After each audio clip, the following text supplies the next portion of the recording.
Davao City, mahirap na makahanap ng merong airlift dahil madami. Maganda na yung access nila sa prenatal at madami ng mga na-opera. So, kung tinanong ko yung doctor from Davao City kung paano tulungan si Ezekiel, his name, nirefer niya sa isang plastic surgeon dito sa Baho City. Pero kailangan niya ng follow-up na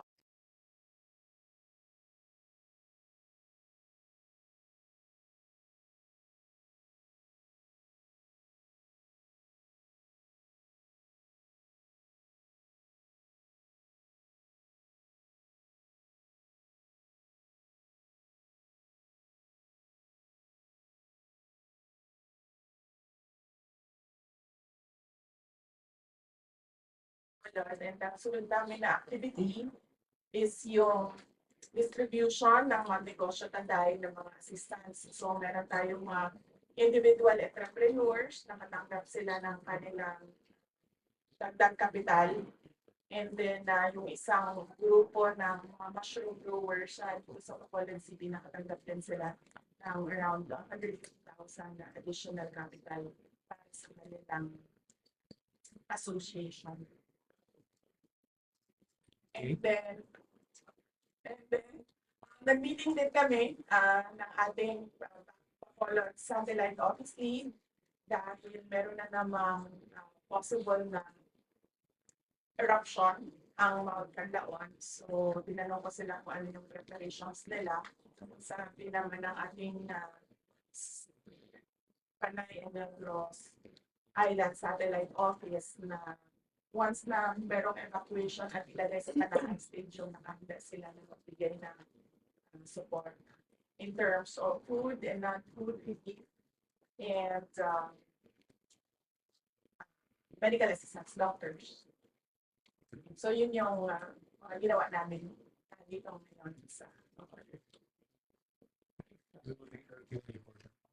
So first question is answer you got one more. In connection po sa tulong natin sa mga kailangan yung affected na eruption, can you elaborate po nung number ng tulong natin, ang tulong na ginawa natin po? I didn't have the previous month or yung hinahanda ngayon. Kasama rin. Yes, I do not have the numbers right now, but as we speak, I have Dr. Sara prepare the numbers so that we can have some transport and siya yung data. So yung follow-up po, yung ating satellite office, patuloy ito na mag-manage.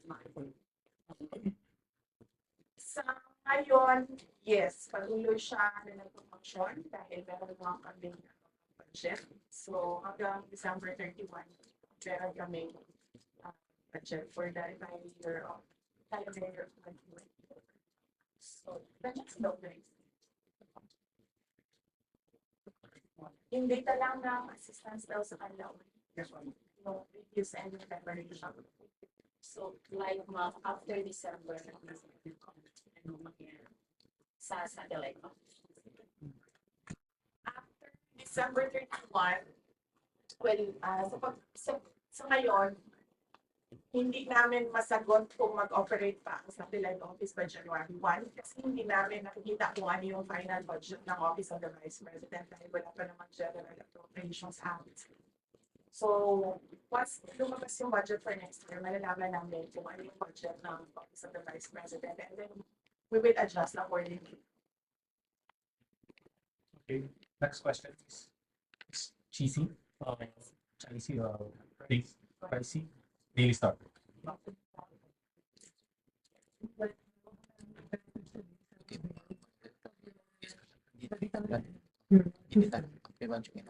Sorry, ma'am.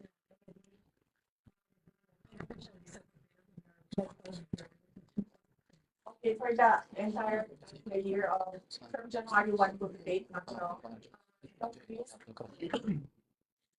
yung number ng beneficiaries ng medical assistance is 45,200. For bullion assistance is 3,842.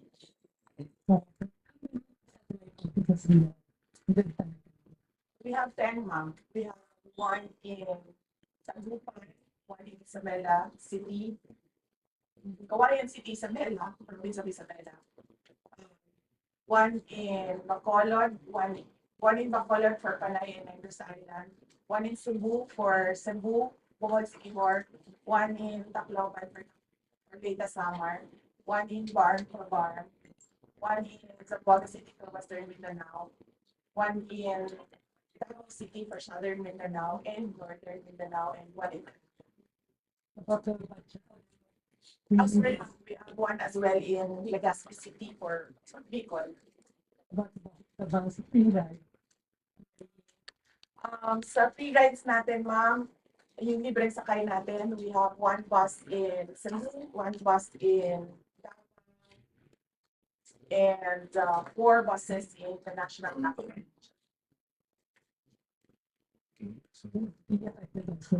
Likely, ma'am, if there will be budget cuts, the operations of the libreng sakay will likely be affected, but we can adjust. Sanay naman ako sa adjustments ng when I was mayor of Davao City. Hindi naman limitado talaga yung budget. So sanay naman kami spread out ng resources to ensure that meron pa rin mga projects na rin. Thank you, ma'am. Okay. So, any more questions regarding the project of the OVP here? Region 6. Okay, so we move on. Mr. Ambo,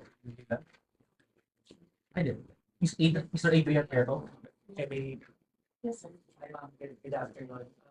Asking for on behalf of the hours. We wanted to get your reaction regarding doon sa pag-accreditate ng of the Office of the Vice Presidents. They are entertained at the House. Sandali lang. Side for one, side and for So, meron kaming staff na nandoon ngayon sa hearing. Si Muslim Sanchez, si Calvin Tenido, si Evelyn Brabado, and si Calvin Tenido, si Julieta sila ng hearing. Ang ano naman namin sa Office of the Vice President, kung ano yung gusto ng tao gawin, sinasuportahan lang namin. So, pag sinabi ng tao na mag-attention, then bigyan namin sila ng support kung ano man yung hinihingin nila or nire-require nila na assistance. And then, doon sa mga hindi naka-attend, meron mga doon na hindi naka-attend dahil sa activities ng OVP anniversary. Ang anniversary ng OVP is on November 15, 89 years. Tama ba po? The quiz. 89 years ang OVP. 89 pa, 89 years ang OVP this year. November 15 ang anniversary namin. So marami sa mga personnel regarding sa central office nagpunta sa mga satellite offices dahil lahat ng satellite offices meron silang Thanksgiving, iba't ibang activities ng Thanksgiving. In fact, for Panay and Negros Island, set na kami sa November 17 na Thanksgiving. Ito din inaaklan eh. Follow up after what happened sa that release will you be attending the one of the hearing on November 15? I've not received a formal invitation.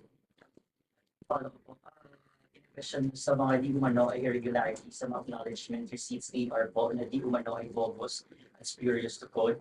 Mayroon doon kasi magkakaipin sa pero tila isang kitabet na ball pen. May mga pinakita ko po si Representative Ako na isang pero mga ink na pen na ginamit para sa ink na ginamit ni ASEC or Tonyo. What's your take on that, maybe? Siguro, well, my take on that is purely paninira. Kasi wala namang ganyan na mga lumalabas sa audit observation memorandum na nakuha namin sa buwan. And siguro ang tamang venue kung saan kami sumunod sa audit, hindi pa lang sa confidential sa lahat ng audit na ginagawa sa aming opisina sa Office of the Vice President is in the Commission on Audit. So, as we said from the start, we have been fully cooperating with all the AOMs. We have been answering all the questions of the auditors. Last na po, medyo cold na daw po yung relationship niyo with Senator Jaime, who is your friend. Sinabi ko yung relationship namin, sinabi ko lang, nung pinag-message ko siya, cold yung kanyang reply. But sinabi naman niya sa akin na hindi daw siya cold. Then wala naman kami problema. Regularly exchange messages. Next question, Sir Ongo.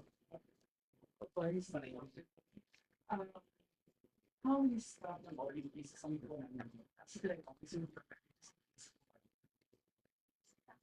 Actually, sir, napag-usapan na namin yan, pero nakalimutan ko yung numbers. But around, ayaw ko magbigay ng number kasi nakalimutan ko yung number, sir. But napag-usapan na namin yan kung meron ba mga personnel ng ODP na matatanggal, kung meron budget ka. Yes. Nung examine namin pa isa-isa by line item kung ano yung affected sa ginawa na ODP budget sa General Appropriations Bill, nakita namin na ubus lahat ng COSP namin na construction. So how will it continue to get like that? Office of the Vice President said, okay, President. I hope this question is different. Papunta pa tayo.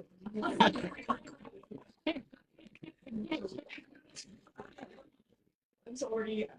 Sorry, I do not have the numbers, but the Chris will prepare the.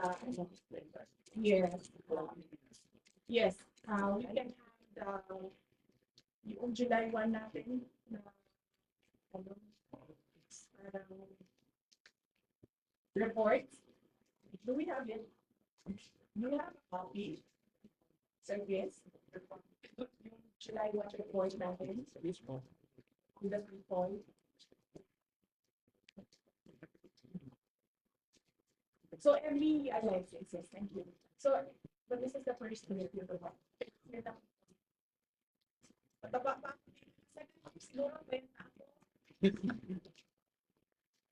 So every year we have a report, sir.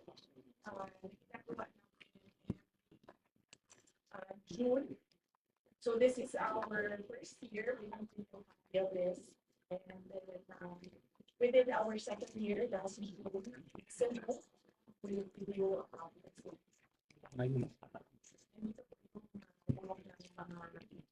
compliments ng sa mga pension projects. Now, on first things first, we just heard about a mayor being there, that is again. Gamay. Ito. Muna. Ngayon, personal decision ko na as of this moment, personal decision ko one followers ng kandidato. Local by or national candidate kasi maganda yung experience ko last week. Meron talaga mga tao na nagsasabi sa akin. Umuto lang sa kandidato. So, given that some people follow what I say, meron akong parang hesitation na magsabi ulit ng gusto pero paalala ko lang sa ating mga dutante na pinag-isip na yung mga kandidato sa mga lugar. Tingnan nila kung ano yung nagawa, tingnan nila kung ano yung sinabi at natupad ba or binigay ba yung mga sinabi ng kandidato. And syempre, ikumpara nila ang iba't ibang mga kandidato nila. Huwag silang maniwala sa endorsement lang ng isang tao o endorsement lang ng isang sikat na personalidad. Dapat kilatisin talaga ng mga botante ang kanilang mga kandidato. That way, mapanigurado natin na nananalo at napipili talaga yung mga karapat-dapat na umupo sa mga pwesto. Next question. Sir Dale, Action Vital. So next, Miss Mayo Pareños. Emerging Doubts and Stars.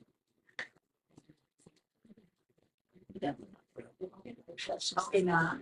Pwede ba? Yes, sir. Wala. Oh. Sana tayo makita. Wala pa kayong tanong. Carla. Yung apat ng staff, they were cited for them. How would you describe that? Is that significantly motivated or they justified in citing for exam? Lahat sa simula pa lang, ma'am, nagsabi na talaga ako na the hearings in the House of Representatives are politically motivated. Unang-una, nagsimula yan last year, di ba? Kung maalala ninyo, nagsimula talaga yan last year sa confidential funds. May meeting na nangyari with the Makabayan Block, and hindi naman tinago yon. Pinost naman sa social media, Makabayan Block and Speaker Martin Romualdez. Then they started attacking the budget of the Office of the Vice President. When in fact, pag-submit ng budget na yan, pag-submit ng depart ng office ng budget, nasa NEP na yan siya. Ibig sabihin, pag nasa NEP siya, inapprove na siya ng President because that NEP is the submission of the President to Congress of his proposed budget. So, pagkatapos ng meeting nila, nag-hearing na sila noong budget and lumabas, nang nag-hearing sila ng budget ng Commission on Audit, lumabas ang AOM. Audit Observation Memorandum ng COA. In a span of 4 days, lumabas yung kasunod na AOM. So para bang para bang meron silang collusion noon na dito natin aatakihin, ito yung gagawin natin. So lumabas nga yung AOM, sinagot naman namin yung mga AOM because we fully respect the mandate of COA to audit funds, no? So sinagot namin, tapos ang sumunod nun ay nasagot namin. Nagkaroon kami ng notice of suspension. Doon sa notice of suspension, sinagot din namin sa COA. And then nagkaroon kami ng portion ng notice of disallowance. Now ngayon, pagdating sa notice of disallowance, meron kami 6 months to appeal. So, ibig sabihin doon, hindi pa tapos yung audit. Tapos, noong budget hearing na for calendar year 2025, nakita ninyo, ako na lang yung mag-isa na pumunta doon. Kasi sinabihan na ako ng mga kaibigan ko sa loob ng House of Representatives na walang budget hearing na mangyayari. Gagawin lang nila is aatakihin kanila sa confidential funds. So, ang ginawa namin, binitawan namin yung budget namin. Sinabi namin sa Congress, since you have the power of the purse, then you can do whatever you want with the budget. Kung gusto niyo bawasan, go ahead. Kung gusto niyo dagdagan, go ahead. Bahala kayo. Anyway, mga katrabaho pa naman kami. Kung ano yung maiwan, yun yung gagamitin namin para magtrabaho. So, yun. So, they started attacking me in the budget hearing. Hindi nila magawa. Kasi nga, binitawan na namin yung budget. Sinabi namin sa inyo na yan. Ang ginawa nila, what they cannot do in the budget hearing, they created a privileged speech ko noon, questioning yung mga ginagawa na projects ng Office of the Vice President, and then they referred it to the committee. And then the committee did the hearings doon sa privileged speech ni Congressman Valeriano, was it? So, ngayon, pagdating naman doon, kung makikita mo, wala namang nakamention na confidential funds sa privileged speech ni Valeriano, pero lahat ng tanong nila doon sa hearing nila ay patungkol sa confidential funds. So noong una, pumunta ako doon, sinabi ko sa kanila na ang ginagawa ninyo ay fault finding. Naghahanap kayo ng mali kasi wala kayong makita, naghahanap kayo ng mali para makapaggawa kayo ng impeachment. Sinasabi nila, oh, siya lang naman nagsasabi ng impeachment, hindi mo kami nagsasabi. Hindi. As early as November last year, nag-announce na si Franz Castro, nagsabi na siya na we are talking about impeachment. Ang problema sa kanila kasi wala talaga silang evidence of wrongdoing. That is why pinipilit talaga nila na maghanap ng katiwalian, kumbaga, dyan sa mga hearings nila na hanggang ngayon, hindi pa rin nila nakukuha. Sinisira lang nila ng sinisira yung institution, yung integrity ng dignity ng institution ng Office of the Vice President, and of course, yung mga pangalan ng mga ordinary employees. Doon masakit ang loob ko kasi mga ordinary employees lang ito sila. I mean, sa akin, wala namang problema na sirain niyo ang pangalan ko. Kasi nung pumasok ako sa politika, expected naman na talaga yun na, di ba? Sa politika, siraan talaga yon. Sisirain mo ang kalaban mo para magmukha kang malinis, magmukha kang mabait. Ganun ang usual na strategy ng mga politicians. So, walang problema sa akin. Ang problema ko, at yun yung kinakasama talaga ng loob ko, ay nadadamay yung mga tao na wala namang ginawa, kundi nagtrabaho lang doon sa Office of the Vice President. So, yes, it's politically motivated, ma'am. Kasi,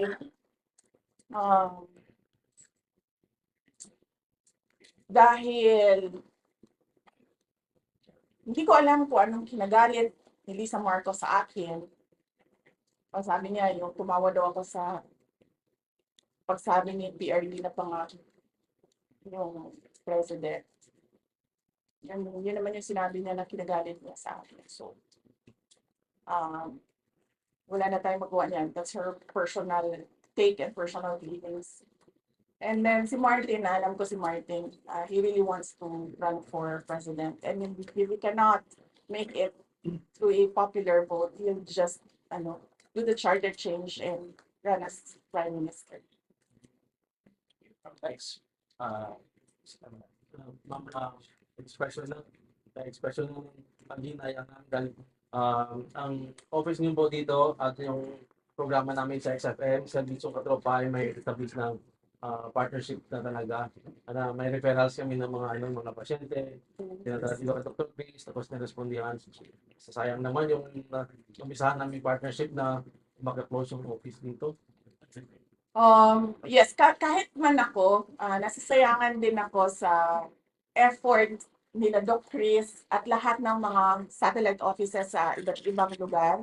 Dahil hindi naman ito sila kasi mga politiko karamihan sa kanila, mga lang talaga, mga Pilipino na gusto lang talaga tumulong at magtrabaho at magserbisyo sa taong bayan. Nasasayangan din ako at saka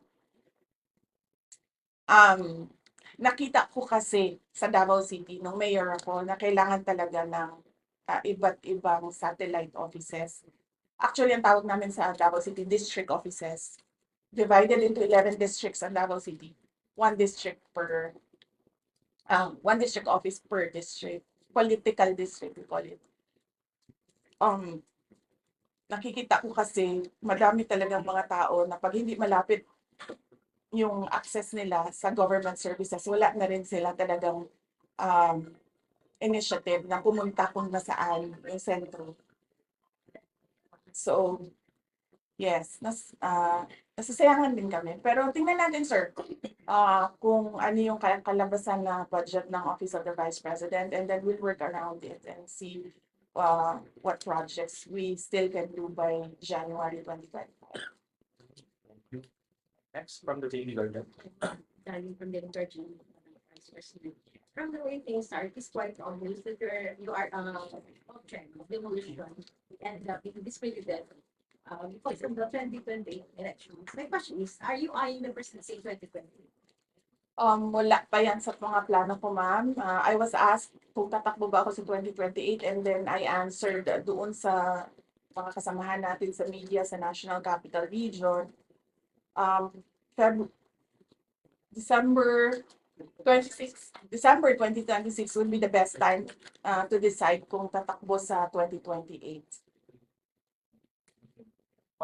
First of all, from the OVP media, ang sabi po ni Deputy Speaker Suarez, bakit daw pare-parehas yung mga travel order na bakit pare-pareho na may travel order lahat ng mga officials ng OVP yung sinusulpina on the day of the hearing? Ang accusation niya daw, merong malicious intent na ipag-issue ng travel order. That is not true. In-explain ko na kanina, no? Walang mali siya yan. Meron kaming OVP anniversary sa November, 89th anniversary sa November 15. Lahat kami, tulad kami ni JC, nandito kami ngayon to discuss OVP anniversary for Panay and Negros Island. So, merong isa pumunta ng Cebu at merong isa his trip was not for a anniversary. Ang trip niya is to Caraga, preparing for possible typhoon sa December. Kasi usually Mindanao, December yung bagyo sa Mindanao. Experience namin doon. Even nung mayor ako, nakadalawang bagyo ako. December lagi ang Mindanao na bagyo. And then the other two, yes, Thanksgiving ang kanila. Yung isa Bukidnon ng area. So, kahit ako man, wala din ako sa central office for after November 16 kasi tuloy-tuloy na yung mga Thanksgiving activities ng iba't ibang satellite offices. Busy ang Office of the Vice President ngayon kasi from our 89th anniversary, November 15, meron na kaming year-end celebration on November 29. So, pinasok namin lahat ng schedule between November 15 and November 29. And then, ang maiwan na lang for December are the Christmas gift giving doon sa Luzon sa NCR. Follow-up. Yeah. Madam Vice President, Yes, your ma'am. father was quoted to have said na he's asking you to get out of politics. So it's your Yes, ma'am. Oo. Pagkatapos niya ako sinabi na tumakbo akong mayor, tumakbo akong vice mayor, sabihan niya ako na, darating tayo doon, ma'am. Darating din tayo doon na hindi na ako sasali sa politics. Ako man, gusto ko din. Ang problema ko is that I need to answer to 32.2 million Filipinos na who gave their trust and confidence for me to become the vice president of everyone, hindi lang 32.2 million. Darating din tayo doon na hindi na ako sasali sa politika. But buhay kasi natin, hindi natin alam kung anong mangyayari bukas. We can only plan. But it's always God's purpose that shall prevail. So, plano lang tayo ng plano, ma'am. Pero magtiwala din tayo sa Diyos. Follow-up kayo, sir. Congratulations. Ma'am, yung speaking of former President Duterte, yung reaction po ninyo or your take po ninyo na nag-refuse sa pag-attend na hearing na pinatawag sa kanya. Sa kwan ko, no? Well, that is his prerogative. Hindi ko alam kung bakit hindi siya umattend sa invitation ng hearing ng Quadcom. But kung ano yung desisyon niya, tulad ng sinabi ko kanina, kung ano yung desisyon ng mga OVP personnel, doon lang din ako susuporta. Mahirap kasi sabihan ng tao, umattend ka or wag ka umattend. Kasi siya yung uupo doon siya yung sasagot doon. Hindi naman ako, hindi naman ibang tao. So, kung ano yung desisyon nila, supportahan ko lang. Pero last na lang po ma'am sa question kanina na wala pa kayong invitation come November 15.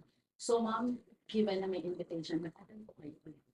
Sa Quadcom, di na siguro, ito ba yung Save the Queen? Ah, Ano po kayo, ma'am? kung yung Save the Queen lang ha, komentan ko na lang yan siya mga. Opo. Kasi ano mo ma'am, walang gumagawa ng operation na sasabihin niya kung ano yung objective ng operation niya. Let's say for example, ang operation ko ay Save the Queen. Napaka-obvious naman siguro nun na parang tipong ang aming operation ay to make sure that she becomes president and ang pangalan ng operation namin ay ay Save the Queen. Parang walang tanga na operator na ipapangalan mo sa operation mo ay kung ano yung objective mo. So, hindi ko kayo. So, pag-iisipan ko ma'am, pag gusto kong makipag-away, siguro atan ako ma'am. Pero sa ngayon kasi sabi ko kay JC, parang sa January na lang makipag-away kasi nga sobrang busy talaga yung Thanksgiving ng 89th anniversary. And ito din yung introduction namin sa 90 years ng OPP next year. Thank you po. Any more question? Last one question. Follow up, may replacement na ba kay Attorney Baho after his resignation as your official spokesperson? Wala pa, sir. Sa ngayon, wala pa kaming replacement for the Office of the Vice President spokesperson. And if you have recommendations or a short list, we welcome your recommendations. Last question. May tanong? Sigaw ka niya? Oh, but no, napakahalaga ng Panay and Negros Island satellite office namin. Last question. What can you say about the party list, the other party list identified during former President Rodrigo Duterte time as friends that are still running both? Sorry. What can you say about the party list and other ACT? Other identified party lists that are shared as administration that are still running? Makabayan ka? And the party list. ACT teachers, no? Yes. Well, sa mga botante, pag-isipan ninyo kung susuportahan nyo yung ACT party list kasi kahit na convicted na sa child abuse, yung kanilang nominee ay hindi pa rin nila pinapalitan. So, hindi ko alam. Hindi tama. Hindi tama na isang grupo ng isang party list ng mga teachers ang kanilang nominee ay isang tao na convicted with the crime of child abuse. So, pag-isipan ninyong mabuti yan bago kayo bumoto ng party list. And sa iba namang mga makabayan block na party list, ilang beses na inulit-ulit ng NTF-ELCAC kung ano yung connection nila sa CPP, NPA, NDF. Yes, sir. Sorry, sir. We know that you are close to Pastor Binulgar. What can you say about this case? It's a good thing na he decided to surrender so that mas mapadali yung pag-hearing ng cases niya. And I understand he's fully cooperating with the courts. And sana ay matapos na i-resolve na yung kanyang mga kaso. Kung meron man siyang kailangan panagutan, then panagutan niya. Kung inosente man siya, then mapalaya na siya. One last word. Madam President, Ponce Espino Muradyo, Bacolod. Vice President pala. Sorry, parang nagmamadali ako, excited din. Paano mo ba ihambing ang iyong trabaho na ngayon nag-iisa ka na, compare mo na mayroong unity pa kayo ng administration ni President BBM. So, saan yung mas ganda na magtrabaho yung mag-isa o mayroong kasama? I don't like crowds. So, okay lang ako mag-isa. With the administration. Compare mo na ngayon na pareho lang naman eh. Malas. Nandun ako, inaatake nila ako. Nung umalis ako, inaatake din nila ako. So kung may preference man ako, base ko sa personality ko, ayaw ko ng maraming tao, I don't like crowds, so I can work alone. Thank you po. Salamat. Thank you, President. Excited.